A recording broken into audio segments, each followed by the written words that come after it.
Welcome to SciTech Culture with Steve Kern and Ben Warner, where we examine science, technology, and culture in the 21st century. Visit our website at scitechculture.com. Hello and welcome to SciTech Culture, the show where we discuss science, technology, and culture in its myriad of forms. My name's Ben Warner, and I'm joined once again by my good friend and colleague Steve Kern. How are we today, Steve? I'm good, thanks, Ben. Hi, everyone. Good to be here. Yeah, absolutely. Now, we've had, I guess, some, there's been a transition in terms of content and even electronics, actually, in terms of being sold at retail in a physical retail stores. So the big story that plies into this, at least in terms of here in Australia, is that the Dick Smith chain went belly up recently, and for those that don't know, it was a chain of stores that was very familiar to all of us in electronic land. That if you needed any types of plugs or cables or computers, or they pretty much sold everything, like phones. It's just the whole gamut of things. And now they're not there, and it's just another example of this ongoing trend of this type of store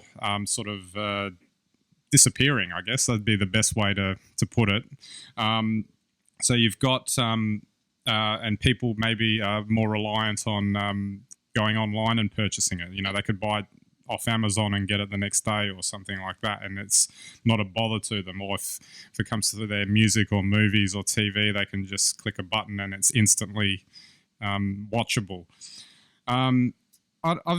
I don't know how you feel, Steve, with this sort of thing, but I actually feel a bit torn because, like I was saying just before we got on, on the one hand, I used to love the fact that, to take music as an example, there was a store in Rundle Mall in Adelaide, not only the Muses, which I used quite a bit too, but I should remember the store, but I can't remember it. But it used to be downstairs, just off the mall. I used to go down there. The guy in there that ran it, he knew everything, and if he didn't have it, he could get it. And we'd have like this sort of relationship where I could, ask him, advice and all that about where to get these things and how he could get them in and all that. And there was almost like it was a part of the experience of purchasing the music. But then on the flip side, these days, obviously that store's disappeared quite a long time ago, but these days now you just click a button and on your phone and you get the album straight away. Now I like actually both, but it seems like these two things can't coexist easily together because especially the online streaming or online purchasing, it would seem that it would be eating into those physical retail stores because, well, there's no overheads, it's cheaper to deliver and all that sort of thing. You have any thoughts on that? Yeah, well, it's interesting because we're going to be talking probably a bit about the idea of nostalgia and the past versus the future over the next few episodes. So this is one of these situations where I think the changes from having that store and the way that stores were run compared to online businesses have changed remarkably because of the internet disruption. And maybe we'll see some of that swinging back because there are vinyl stores coming back.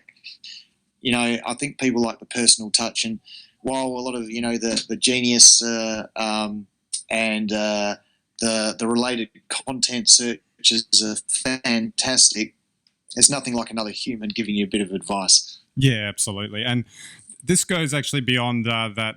I don't even think the argument about CDs don't sound as good as vinyl, or CDs sound better than online music downloads. It's got nothing to do with that. It's got to do with the fact that it was an experience, I think. And what's interesting, I think, is that the vinyl comeback you've just mentioned there is actually, I think, even more prevalent. I think it seemed to kick into a higher gear after online streaming started.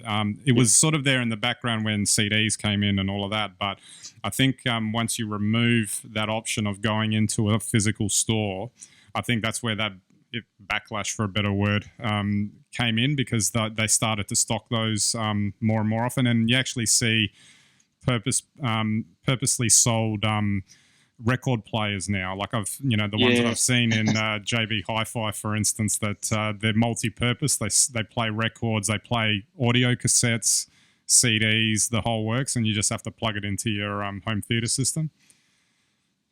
And that's the social aspect. So, if you think about we now have social media, sure, you might want to post what music you listen to and how much you enjoy it, but there's no social experience to it. What you can do now is, like post the fact that you're going down to your favourite store to pick up your favourite music and somebody gave some advice or you found this. And there's that human element that actually works very well on social media. It makes for a much more interesting feed.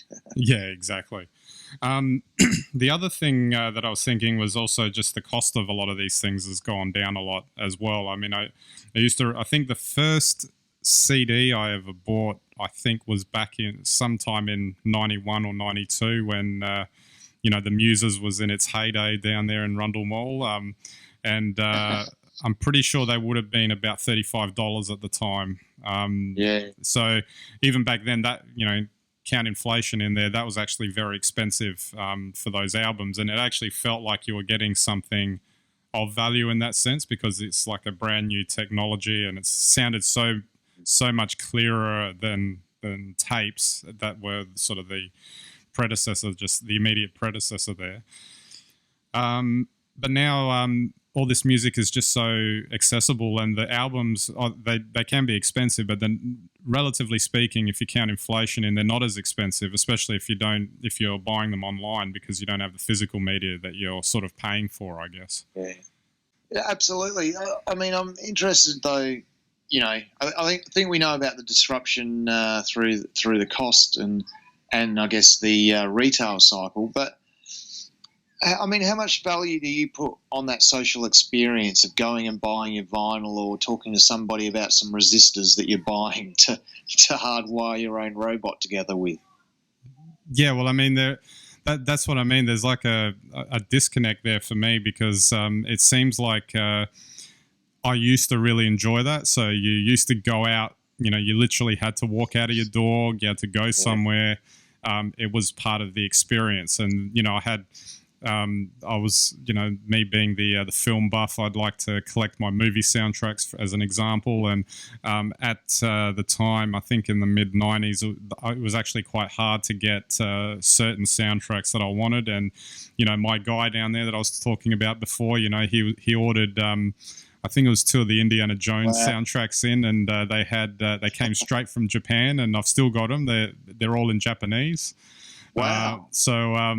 It felt kind of special. That was a special kind of experience to have where you kind of unwrap those for the first time, and he had to specifically order those in for me.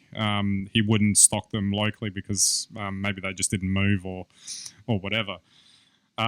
So there is something there, I think. But it seems like now, just bringing it back to the present day, that I don't know if it can exist exactly that way. Buying physical media seems to have gone to the low margin jack of all trades type retailers like JB Hi-Fi and things like that.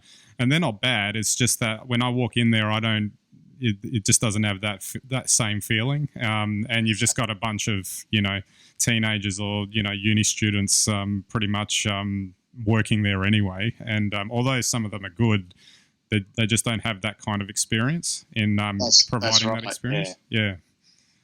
Yeah, well, you're right. It's certainly a very different experience. And, to some extent, you've got reviews online now. You can research yourself, whatever it is you're purchasing, or even whatever idea you're following or trying to see. But, I